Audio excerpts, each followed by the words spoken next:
कहानी की शुरुआत में हम बेबी नाम के एक ड्राइवर को संगीत देखते हैं जो एक बैंक के सामने अपनी कार को रोकता है और बेबी आज इस बैंक को लूटने वाला है। बेबी इस मिशन पर अकेला नहीं है बल्कि बेबी के साथ 3 और साथी भी हैं जिनमें से एक साथी का नाम बड़ी है और इस टीम में बड़ी की वाइफ भी है संगीत जिसका नाम है मोनिका और इस टीम का चौथा आदमी है ग्रिफ। और अब ये तीनों लोग प्लान के मुताबिक मास्क पहनकर बैंक के अंदर चले जाते हैं और बेबी कार में उन तीनों का इंतजार करता है। वो तीनों बैंक के अंदर लोगों को होस्टेज बनाकर बैंक लूट लेते हैं और सीधे आकर गाड़ी में बैठ जाते हैं। लेकिन तभी वहां पुलिस आ जाती है। तब ग्रिफ बेबी से कहता संगीत है कि गाड़ी को आगे की तरफ भगाओ, लेकिन बेबी गाड़ी को आगे ले जाने के बजाय रिवर्स मोड़ लेता है और दूसरे रास्ते से जाने लगता है क्योंकि बेबी को पता था कि आगे पुलिस ने हमारा रास्ता घेर रखा है और इस तरह से हम पकड़े जा सकते हैं। यहाँ बेबी पुलिस से बचते हुए संगीत कार को तेजी से भगाने लगता है, लेकिन पुलिस भी उनका पीछा करना नहीं छोड़ती। और अब यहाँ बेबी अपनी ड्राइविंग संगीत स्किल्स दिखाते हुए पुलिस वालों को चकमा देकर उनसे काफी दूर निकल आता है। कार में पीछे बैठे 3 साथी बेबी की ड्राइविंग को देखकर हैरान रह जाते हैं और ये लोग जब मेन हाईवे पर पहुंचते हैं तब वहां उनके पीछे एक और पुलिस की गाड़ी लग जाती है और ऊपर से हेलीकॉप्टर भी उन्हें ट्रैक करने संगीत लगता है। लेकिन यहाँ पर बेबी समझदारी से काम लेते हुए पहले से बुलाई गई उन्हीं की कार की तरह संगीत सेम दिखने वाली 2 रेड कार के बीच में अपनी कार लाकर पुलिस को चकमा देकर निकल जाता है और एक पार्किंग यार्ड में पहुंच जाता है, जहां ये चारों कार को बदलकर अपने बॉस की जगह पर चले जाते हैं, जहां इनका बॉस पहले से संगीत की चारों का इंतजार कर रहा था। असल में इनका बॉस इस पूरे मिशन का मास्टरमाइंड होता है जो शहर के बैंकों को लूटने के लिए प्लानिंग करता है और लोगों को हायर करके उनसे चोरी करवाता संगीत है। आज इनका बॉस बहुत ज्यादा खुश होता है क्योंकि इसके लोगों ने बैंक लूट लिया है और बेबी की ड्राइविंग स्किल्स की वजह से इस बार भी पुलिस उन्हें नहीं पकड़ पाई। तब इनका बॉस इन चारों को एक एक संगीत करके उनका हिस्सा दे देता है और यहाँ पर एक हिस्सा बेबी को भी मिलता है। लेकिन ये देखकर ग्रिफ को गुस्सा आ जाता है और वो अपने बॉस से कहता है कि आखिर तुम इस ड्राइवर को हिस्सा क्यों दे रहे हो, जबकि पूरा काम हम तीनों ने अकेले किया है और बेबी ने तो सिर्फ गाड़ी चलाई थी। जिस पर उनका बॉस कहता है तुम तीनों बेबी की वजह से ही जिंदा हो। अगर तुम सबको बेबी सही समय पर वहां से नहीं निकालता तो पुलिस तुम्हें पकड़कर जेल में डाल देती। ये सुनकर ग्रिफ बॉस के होते हुए बेबी से पैसे तो छीन नहीं सकता था, इसलिए अब वह बेबी को छेड़ने लगता है। वह अपने साथियों से कहता संगीत है कि बेबी बहुत ही अजीब है, ये कुछ भी बोलता नहीं है और हर टाइम गाने सुनता रहता है। तभी ग्रिफ बेबी से चश्मे लेकर खुद पहन लेता है। ये देखकर बेबी को गुस्सा तो बहुत आ जाता है, लेकिन वह फजूल में किसी से भिड़ना नहीं चाहता था, इसलिए संगीत वो अपनी जेब से दूसरा चश्मा निकालकर पहन लेता है। कुछ देर बाद सभी लोग वहां से जाने लगते हैं। तब बेबी अपने बॉस के साथ जाता है और बेबी का बॉस बेबी से उसके सारे पैसे ले लेता है। यहाँ हमें पता चलता है कि बेबी के ऊपर उसके संगीत बॉस का बहुत कर्ज है, इसलिए वह हर काम के बाद बेबी से उसका सारा हिस्सा ले लेता था। यहाँ बॉस बेबी से कहता है कि अब तुम्हें मेरे लिए सिर्फ एक और बड़ी चोरी करनी होगी जिसके बाद तुम्हारा संगीत कर्ज पूरा हो जाएगा। तभी बॉस बेबी को पैसों की एक गड्डी देता है और वहां से चला जाता है। इधर बेबी भी अपने घर आ जाता है और उस पैसों संगीत की गड्डी को अपने सीक्रेट जगह पर छुपा देता है, जहां उसने पहले से और भी पैसे छुपा रखे थे। इसके बाद हमें पता चलता है कि बेबी एक अनाथ है। वो जब बच्चा था तब उसके पेरेंट्स की कार एक्सीडेंट संगीत में डेथ हो गई, इसीलिए बेबी ने ब्रैंडन नाम के आदमी को अडॉप्ट किया है। ब्रैंडन एक अपाहिज है और वह सुन नहीं सकता। ब्रैंडन संगीत को बेबी अपना पिता मानता है, इसीलिए बेबी हमेशा उसकी देखभाल करता है। यहाँ बेबी के पास हमें टेप रिकॉर्डर दिखाई देता है। असल में बेबी जहां भी जाता है तो वह उस जगह लोगों की बातें रिकॉर्ड करता है और घर पर आकर उस रिकॉर्डिंग का म्यूजिक बनाता है। इसीलिए आज बेबी ने अपने बॉस की आवाज रिकॉर्ड की है और बेबी आज अपने बॉस की आवाज पर धुन बनाता है। इसके संगीत बाद बेबी एक कैफे में जाता है और बेबी अक्सर इस कैफे में आता रहता है क्योंकि बेबी को इस कैफे में काम करने वाली लड़की पसंद संगीत है जिसका नाम डेब्रा है, इसलिए वह बार बार इस कैफे में आता है। साथ ही डेब्रा को भी बेबी पसंद है क्योंकि जब भी बेबी कैफे में आता है तो वह उसे देखकर संगीत बहुत खुश हो जाती है। इस तरह से दिन गुजरते हैं और एक दिन जब बेबी अपने घर में होता है तभी उसे बॉस की कॉल आती है जो बेबी को उसके न्यू मिशन के लिए रेडी होने को कहता है संगीत। इसलिए अगले दिन वह अपने बॉस की जगह पर जाता है, जहां बॉस उसे अपने न्यू ग्रुप से मिलाता है, जिसमें से एक साथी का नाम ब्लैक, दूसरा जेडी और संगीत तीसरा एक चाइनीज होता है। और बेबी को अपना अगला मिशन इन तीनों लोगों के साथ करना संगीत था। यहाँ ब्लैक और उसके दोनों साथी बेबी के चश्मे और ईयरफोन्स को देखकर उसका काफी मजाक उड़ाते हैं और ब्लैक कहता है कि यह बर्गर बच्चा हमारे साथ टिक नहीं संगीत पाएगा। ब्लैक बेबी से पूछता है कि तुम कौन सा सॉन्ग सुन रहे हो, पर बेबी उसे कोई भी जवाब नहीं देता। तभी उनका बॉस इन तीनों क्रिमिनल्स को बताता है कि बेबी को टिनिटस नाम की बीमारी है जिसमें इंसान के कान बजते रहते हैं, इसलिए बेबी हमेशा सॉन्ग सुनता रहता है ताकि उसे वह डरावनी आवाजें ना सुनाई देने लगे। ये सुनकर वे तीनों बेबी का मजाक उड़ाना बंद कर देते हैं। इसके बाद बॉस इन चारों को अपने प्लान के बारे में बताता है और वह एक बोर्ड पर पूरा मैप बनाकर इन चारों को प्लान समझा देता है। और यहाँ जब ब्लैक देखता है कि बेबी प्लान सुनने के बजाय टेबल पर उंगलियों की मदद से बीट बजाकर एंजॉय कर रहा है, ये देखकर ब्लैक को काफी गुस्सा आ जाता है और वह बॉस से कहता है कि बेबी ने प्लान नहीं सुना, इसीलिए मैं इस बर्गर बच्चे संगीत के साथ चोरी करने नहीं जाऊंगा क्योंकि इसके प्लान ना सुनने की वजह से हम सभी पकड़े जा सकते संगीत हैं। लेकिन बॉस को पता था कि बेबी चाहे सॉन्ग सुने या एंजॉय करे पर उसका ध्यान हमेशा मेरी तरफ होता है और उसे मेरी कही गई हर बात याद होती है। अब बॉस इन चारों को बेबी का असली चेहरा दिखाने के लिए बेबी से प्लान के बारे में पूछता है। तब संगीत बेबी जिस तरह से बॉस ने प्लान समझाया था सेम उसी तरह से इन तीनों को प्लान बता देता है। ये सुनकर ब्लैक और उसके दो साथी हैरान रह जाते हैं। इसके बाद ये चारों बैंक को लूटने के लिए निकल पड़ते हैं। कुछ देर बाद बेबी इन तीनों को उस बैंक तक पहुंचा देता है जहां पर उन्हें चोरी करनी है। यहां ब्लैक अपने दो साथियों के साथ बैंक के अंदर संगीत जाता है और बड़ी ही आसानी से ये लोग बैंक को लूटकर बाहर आ जाते हैं।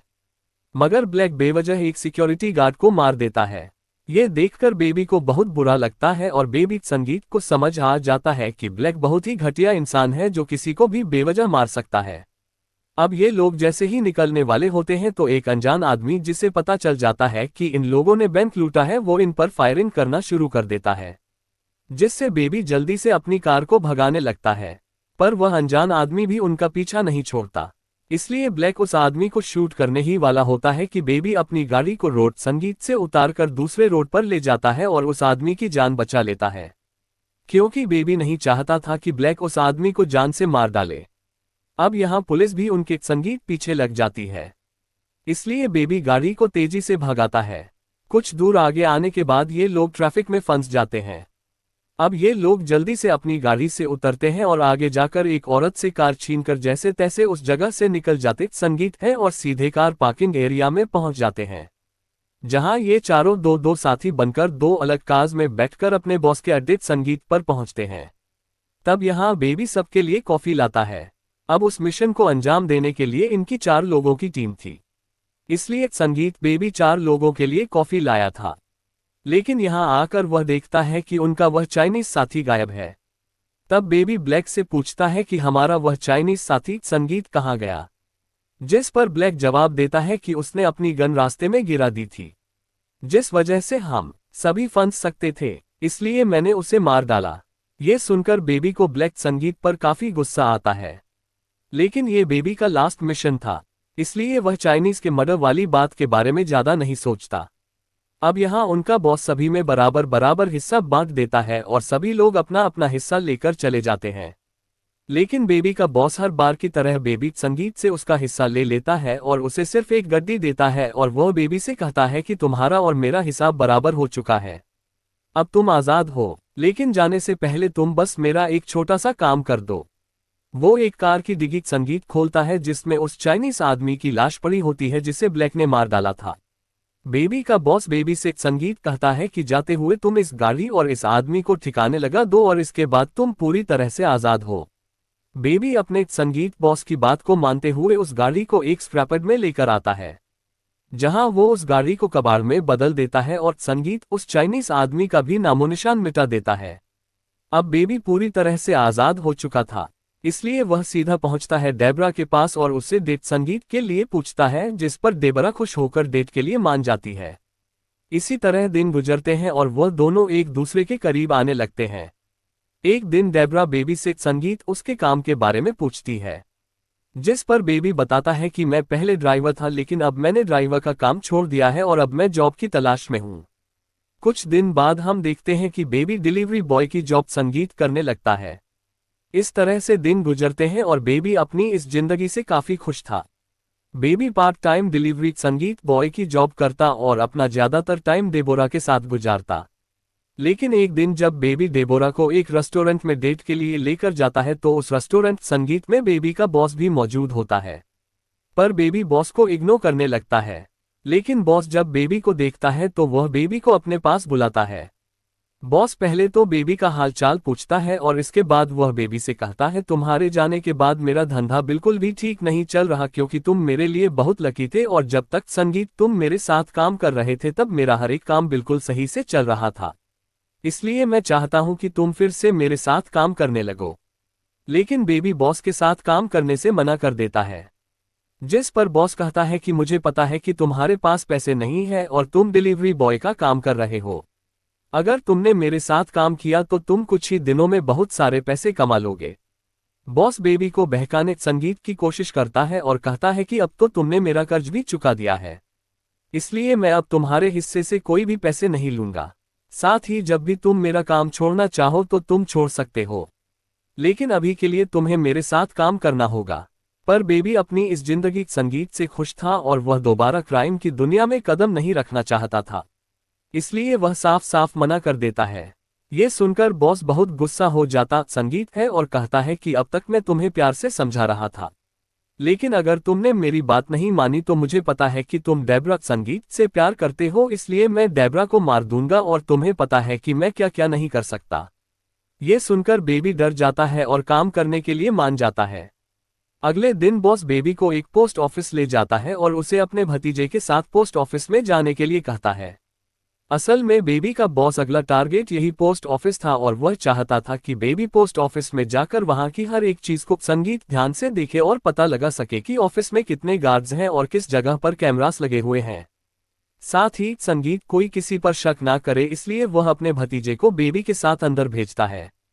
अब बेबी पोस्ट ऑफिस में जाकर सारी चीजों को ध्यान से देखने लगता है। जिस दौरान बॉस का भतीजा वहां की मैनेजर से बात करने संगीत लगता है। मैनेजर एक बहुत ही अच्छे दिल की मालिक होती है। वो बॉस के भतीजे के साथ काफी अच्छे से पेश आती है और उसे एक कैंडी भी देती है। तभी बेबी भी उसके पास आ जाता है और वह लेडी बेबी से अच्छे से बात संगीत करती है। इसके बाद बेबी बच्चे को लेकर बाहर अपने बॉस की गाड़ी में बैठ जाता है और वह बॉस को पोस्ट ऑफिस संगीत की हर एक बारीकी बता देता है। अगले दिन बेबी डॉग की जगह पर जाता है और देखता है कि बॉस ने इस बार ब्लैक, संगीत बड़ी और बड़ी की वाइफ मोनिका को काम पर रखा है। कुछ देर बाद बॉस उनके पास आता है और अपने प्लान के बारे में बताने लगता है। बॉस कहता है कि मुझे पता चला है कि पोस्ट ऑफिस के अंदर बहुत सारे पैसे हैं और वो पैसा हमें किसी भी हाल में चुराना होगा। लेकिन उन पैसों को चुराना इतना आसान नहीं है क्योंकि वहां की सिक्योरिटी बहुत ही ज्यादा स्ट्रिक्ट है और उन पैसों की सेफ्टी के लिए पोस्ट ऑफिस के ओनर ने कई गार्ड्स रखे संगीत हैं। इसीलिए हमें उन पैसों को लूटने के लिए गन्स की जरूरत होगी। जिसके बाद बॉस चारों को वेपन्स लाने के लिए एक डीलर के पास भेजता है। तब रास्ते संगीत में ब्लैक कुछ सामान लेने के लिए एक सुपरमार्केट में जाता है और सामान लेकर ब्लैक बेवजह शॉपकीपर को जान से मार देता है। ये देखकर बेबी संगीत को बहुत बुरा लगता है और उसे ब्लैक की यह आदत बिल्कुल भी पसंद नहीं आती। कुछ देर बाद वह डीलर के पास पहुंच जाते हैं और डीलर उन्हें गन्स दिखाने लगता है। तब ब्लैक अचानक से डीलर को शूट करके मार संगीत देता है। ये देखकर डीलर के लोग इन चारों पर हमला कर देते हैं और दोनों ग्रुप के बीच गोलियां चलने लगती हैं। पर बड़ी, ब्लैक और मोनिका मिलकर डीलर के सभी लोगों को मार डालते हैं। तब बड़ी और मोनिका ब्लैक पर गुस्सा संगीत होकर उससे पूछते हैं कि आखिर तुमने डीलर को शूट क्यों किया। जिस पर ब्लैक बताता है कि डीलर के साथ एक पुलिस वाला था और अगर हम उन्हें नहीं मारते तो वह हमें अरेस्ट कर लेते। जिसके बाद ये चारों बॉस की जगह पर जाने लगते हैं। संगीत रास्ते में ब्लैक एक कैफे देखता है और वह बेबी से उस कैफे के पास गाड़ी रोकने को कहता है। संगीत लेकिन बेबी गाड़ी नहीं रोकता क्योंकि उस कैफे में डेब्रा काम करती थी और बेबी को डर था कि कहीं ब्लैक डेब्रा को मार ना दे। लेकिन ब्लैक उसे जबरदस्ती गाड़ी रुकवा देता है। जिसके संगीत बाद ये चारों कैफे के अंदर चले जाते हैं। यहाँ डेब्रा सबका ऑर्डर लेती है और बेबी को देखने लगती है। लेकिन बेबी एक बार भी डेब्रा को नहीं देखता है क्योंकि वह नहीं चाहता था कि किसी को भी संगीत उसके और डेब्रा के रिलेशन के बारे में पता लगे। साथ ही डेब्रा भी समझ जाती है कि बेबी इस वक्त संगीत अपने काम पर है। इसके बाद ये चारों खाना खाने लगते हैं। और जब ये लोग खाना खा लेते हैं तब डेब्रा उनके पास आकर बिल मांगती है। ये देखकर संगीत ब्लैक को गुस्सा आ जाता है और वह डेब्रा को मारने के लिए अपनी गन निकालने लगता है। लेकिन बेबी ब्लैक का हाथ पकड़ लेता है और वह खुद जाकर बिल संगीत पे कर देता है। और जब डेब्रा बिल उठाकर देखती है तो उस बिल पर बेबी ने उसके लिए एक मैसेज छोड़ा होता है, जिस पर बेबी ने लिखा था कि मैं रात 2 बजे आऊंगा, इसलिए तुम मेरा इंतजार करना। दूसरी तरफ बेबी और बाकी के 3 संगीत लोग बॉस के पास पहुंचते हैं, जहां बॉस इन चारों पर काफी ज्यादा गुस्सा होता है। वह कहता है कि तुम लोगों ने गन डीलर को क्यों मारा, जिस पर ब्लैक जवाब देता है कि उसमें संगीत से एक पुलिस वाला था, इसलिए हमने उन्हें मार दिया। ये सुनकर बॉस कहता है कि वही पुलिस वाला मेरा खबरी था जिसे तुम लोगों को नहीं मारना चाहिए था, इसलिए अब पुलिस तुम लोगों को चारों तरफ ढूंढ रही होगी। संगीत साथ ही बॉस पोस्ट ऑफिस से चोरी करने का प्लान भी कैंसिल कर देता है, क्योंकि एक पुलिस वाले को मारने की वजह से यह मिशन काफी मुश्किल हो गया था। वो नहीं चाहता था कि यह लोग पकड़े जाएं और उनके साथ मुझे भी अरेस्ट होना पड़े। तब ब्लैक कहता है संगीत की चाहे जो भी हो जाए मुझे खुद की परवाह नहीं है और मुझे ये चोरी हर हाल में करनी है। बड़ी और मोनिका भी इस मिशन संगीत के लिए तैयार थे। ये देखकर बॉस बेबी से पूछता है कि क्या तुम भी तैयार हो। यहाँ बेबी कुछ देर के लिए सोचता है और फिर हाँ कर देता है, क्योंकि उसने सोचा कि यह आखिरी बार मैं चोरी कर लूंगा और फिर हमेशा के लिए डेब्रा के साथ इस कंट्री को छोड़कर चला जाऊंगा। यहाँ बॉस संगीत सबसे कहता है कि देख लो, इस काम में बहुत ज्यादा रिस्क है, तुम लोग मारे भी जा सकते हो। लेकिन ये चारों इस मिशन के लिए तैयार थे।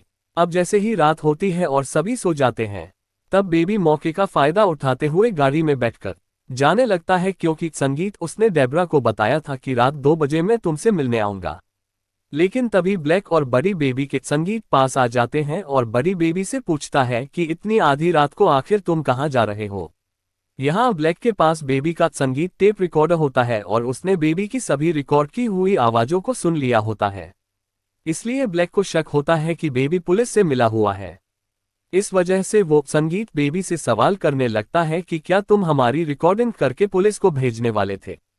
तब बेबी उससे कहता है कि संगीत, मैं पुलिस का खबरी नहीं हूं, बल्कि यह मेरा शौक है और मैं सभी की बातों को रिकॉर्ड करता हूं और उन आवाजों से म्यूजिक बनाता हूं, और ऐसे बहुत सारे टेप रिकॉर्डर मेरे घर पर हैं जिनसे मैंने म्यूजिक बनाया है, जिन्हें सुनकर तुम्हें मेरी बात पर यकीन हो जाएगा। पर ब्लैक को संगीत उसकी बात पर यकीन नहीं होता, इसलिए वह बेबी को बेहोश करके उसके घर पर जाता है, जहां से वह सारे टेप संगीत रिकॉर्डर लेकर सीधे बॉस के पास चला आता है।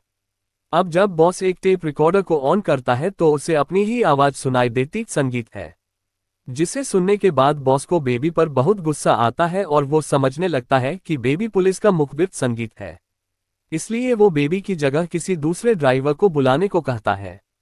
तब बेबी अपने बॉस को समझाता संगीत है कि मैं पुलिस का मुखबिर नहीं हूं, मैं पिछले कई सालों से तुम्हारे साथ काम कर रहा हूं। अगर मैं मुखबिर होता तो मैं कब का ये रिकॉर्डिंग पुलिस को दे चुका होता और आज तुम अरेस्ट संगीत हो चुके होते।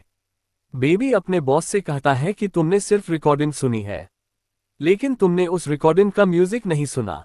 तब बेबी अपने बॉस को उसकी रिकॉर्डिंग के साथ मिक्स की गई धुन सुनने के लिए कहता है, और जब बॉस उस टेप रिकॉर्डर को ऑन करके सुनता है तो बेबी ने अपने बॉस की रिकॉर्डिंग से एक सॉन्ग बना लिया होता है। ये सुनकर बॉस का शक बेबी से खत्म हो जाता है और वह उसे दोबारा काम पर रख लेता है। अगले दिन बेबी उन तीनों को पोस्ट ऑफिस ले जाता संगीत है और तीनों जल्दी से पोस्ट ऑफिस के अंदर चोरी करने के लिए चले जाते हैं। तब बेबी उन तीनों का बाहर अपनी कार में इंतजार कर रहा होता है। उसी दौरान बेबी उस पोस्ट संगीत ऑफिस की मैनेजर को देखता है, जिसने एक बार बेबी से बहुत अच्छे से बात की थी और उसने बॉस के भतीजे को संगीत कैंडी भी दी। यहाँ बेबी उस लेडी को इशारा करता है कि वह पोस्ट ऑफिस में ना जाए क्योंकि अंदर खतरा है। वह लेडी समझ जाती है और वहां से चली जाती है। कुछ संगीत देर बाद वह लेडी वहां एक पुलिस ऑफिसर को बुला लेती है। तभी बड़ी मोनिका और ब्लैक चोरी करके बाहर आ जाते हैं और ब्लैक संगीत उस ऑफिसर को शूट करके मार देता है, जिसके बाद वह कार में बैठ जाते हैं और बेबी को यहां से जल्दी भागने को कहते हैं। लेकिन बेबी उसकी कोई बात नहीं संगीत सुनता, क्योंकि ब्लैक एक बहुत ही घटिया इंसान था जो बेवजह किसी को भी मार देता था और आज उसे सबक सिखाने का दिन आ गया था। अब यहाँ ब्लैक बेबी से कहता है कि जल्दी से संगीत यहाँ से कार भगाओ, लेकिन बेबी उसकी बात मानने से इनकार कर देता है। ये देखकर ब्लैक को गुस्सा आ जाता है और वह बेबी के मुंह पर बंदूक दे मारता है और अब बेबी भी खुद पर कंट्रोल खो देता है। वह कार को संगीत फुल स्पीड से भगाकर सामने के ट्रक से टकरा देता है जिसमें सरिये रखे हुए थे और वे सरिये ब्लैक के बॉडी के आर पार हो जाते हैं जिससे ब्लैक संगीत की डेथ हो जाती है। असल में बेबी का प्लान था कि वह इस मिशन के दौरान सारे लोगों को मरवा देगा क्योंकि वह डेब्रा के साथ एक अच्छी संगीत लाइफ जीना चाहता था, पर इन क्रिमिनल्स के कारण वह कभी भी अच्छे से नहीं जी सकता था, इसलिए उसने सभी को मारने का प्लान किया था। संगीत कुछ देर बाद यहाँ पुलिस भी आ जाती है, जिन्हें देखकर बेबी बड़ी और मोनिका भागने लगते हैं। यहाँ मोनिका और बड़ी पुलिस पर गोलियां चलाते हैं और एक कार उठाकर वहां से भागने लगते हैं। लेकिन जैसे ही वे दोनों भागने वाले होते हैं, तभी पीछे से बेबी आकर मोनिका और बड़ी की कार में अपनी कार टकरा देता संगीत है ताकि वे दोनों भाग ना सके और पुलिस के हाथ लग जाए। तभी पुलिस वाले उन तीनों पर गोलियां चलाने लगते हैं और इसी दौरान मोनिका को गोली लग जाती है जिससे उसकी वहीं पर डेथ हो जाती है। इसी बीच संगीत बेबी पैसों का बैग लेकर भागने लगता है। तब बड़ी गुस्से में बेबी से कहता है कि तुम्हारी वजह से मेरी वाइफ मोनिका की डेथ हुई है। इतना कहते ही वह बेबी पर शूट करने संगीत लगता है, लेकिन बेबी खुद को बचाते हुए वहां से भाग जाता है और एक ओल्ड लेडी को सॉरी कहकर संगीत उसकी कार चुरा लेता है और सीधे अपने घर पहुंचता है, जहां वह अपने सारे पैसे उठाकर ब्रैंडन को दे देता है और उसे एक ओल्ड एज होम के बाहर छोड़ देता है। जिसके बाद वह डेब्रा को लेने के लिए उसकी कैफे में जाता है, लेकिन उसके पहुंचने से पहले ही वहां बड़ी उसके इंतजार में बैठा होता है जो डेब्रा को मारकर बेबी से मोनिका की डेथ का बदला लेना चाहता है। अब यहाँ बेबी बड़ी को बातों में उलझा देता है और बातों ही बातों में बेबी अपना गन निकालकर बड़ी को शूट कर देता है, जिससे बड़ी घायल हो जाता है। जिसके बाद बेबी और डेब्रा दो लड़कों संगीत को गन दिखाकर उनकी कार चोरी कर लेते हैं और सीधे बॉस की जगह पर चले जाते हैं, जहां बेबी बॉस संगीत से अपने सारे कैसेट्स मांगता है क्योंकि उन सेट्स में बेबी के अच्छे पलों की यादें थी। लेकिन बॉस बेबी पर गुस्सा करता है और कहता है कि मैं तुम्हें कुछ भी नहीं दूंगा संगीत क्योंकि तुमने सब कुछ खराब कर दिया है। लेकिन बेबी बार बार अपने बॉस से कैसेट्स मांगने की रिक्वेस्ट करता है और कुछ देर बाद डेब्रा भी वहां आ जाती है, जिसे देखकर बॉस समझ जाता है संगीत की बेबी अपनी जिंदगी की नई शुरुआत करने वाला है। इसलिए वो बेबी को सारे कैसेट्स संगीत दे देता है और साथ में वह बेबी को पैसों से भरा हुआ बैग देकर कहता है कि तुम्हें इस कंट्री को छोड़ना होगा एक अच्छी लाइफ संगीत की शुरुआत के लिए, क्योंकि अगर तुम यहाँ रहोगे तो पुलिस तुम्हें पकड़ लेगी और फिर तुम्हें जेल की सलाखों संगीत के पीछे रहना पड़ेगा। इसके बाद ये तीनों लिफ्ट से नीचे आते हैं और जैसे ही लिफ्ट का दरवाजा खुलता है तो सामने तीन लोग गन लेकर खड़े होते हैं। असल में ये तीन आदमी उस गन डीलर की टीम में थे जिसे ब्लैक ने मार दिया था और अब ये तीनों अपने बॉस का बदला लेने के लिए उन पर गोलियां चलाना शुरू कर देते हैं। तब बॉस बेबी और डेब्रा को भागने को कहता है और अकेले ही उन तीनों लोगों से लड़ने लगता है। इसी बीच बड़ी संगीत पुलिस की कार लेकर वहां आ जाता है और वह गुस्से में अपने बॉस को ही मार देता है, जिसके बाद वह बेबी के पीछे पड़ जाता है। तब बेबी एक कार से बड़ी की कार संगीत को जोर से टक्कर मारता है, जिससे बड़ी की कार बिल्डिंग से नीचे गिर जाती है। लेकिन बड़ी कार के गिरने से पहले ही उससे उतर संगीत जाता है और बेबी पर गन पॉइंट करके उसके कानों के पास गोली चलाने लगता है, जिससे बेबी नीचे गिर जाता है और उसके कानों में बहुत दर्द होने लगता है, क्योंकि बड़ी को पता था कि बेबी संगीत को टिनेट्स नाम की बीमारी है और अब कान के पास गोली चलने की वजह से बेबी को तेज तकलीफ होने लगती है। अब जैसे ही बड़ी बेबी को मारने वाला होता है, तभी संगीत पीछे से डेब्रा एक रड से बड़ी के हाथ पर हमला कर देती है, जिससे बड़ी के हाथ से गन गिर जाता है। लेकिन तभी बड़ी डेब्रा को पकड़ लेता है और उसका गला दबाकर उसे मारने लगता है, पर तभी बेबी बड़ी की गन उठा लेता है और बड़ी के पैर में शूट कर देता है, जिससे बड़ी अपना बैलेंस खो देता है और बिल्डिंग से नीचे गिरकर मर जाता है। इस दौरान बेबी काफी ज्यादा घायल हो चुका होता है, जिस वजह से वह बेहोश हो जाता है और अब डेब्रा बेबी को बेहोशी की हालत में कार में बैठाकर वहां से निकल जाती है और इसी तरह सुबह हो जाती है। बेबी को अब होश आ चुका होता है। थोड़ी दूर आगे जाने के बाद डेब्रा अपने सामने कई ऑफिसर्स को देखती है जो बेबी को पकड़ने के लिए खड़े होते हैं। पुलिस को देखकर डेब्रा कार मोड़कर भागने वाली होती है, लेकिन तब बेबी उसे ऐसा करने से मना कर देता है और संगीत डेब्रा से कहता है कि अब समय आ चुका है मेरे गुनाहों की सजा काटने का, जिसके बाद वो पुलिस के सामने खुद को सरेंडर कर देता है। यहां से सीन शिफ्ट होकर कोर्ट रूम दिखाया जाता है, जहां ब्रैंडन और डेब्रा बेबी के हक में गवाही देते हैं। साथ ही पोस्ट ऑफिस वाली मैनेजर लेडी भी कहती है कि बेबी ने मेरी जान बचाई है। इन लोगों की गवाही सुनते हुए जज बेबी को सिर्फ 5 संगीत साल की सजा सुना देता है और अब हमें 5 साल बाद का सीन दिखाया जाता है, जहां हम बेबी को जेल से बाहर आते हुए देखते हैं और डेब्रा उसे लेने आई होती है। संगीत, जिसके बाद ये दोनों एक दूसरे को गले लगाते हैं और इसी के साथ यह कहानी खत्म हो जाती है। अगर आपको यह वीडियो अच्छी लगी हो तो हमारे चैनल को सब्सक्राइब और वीडियो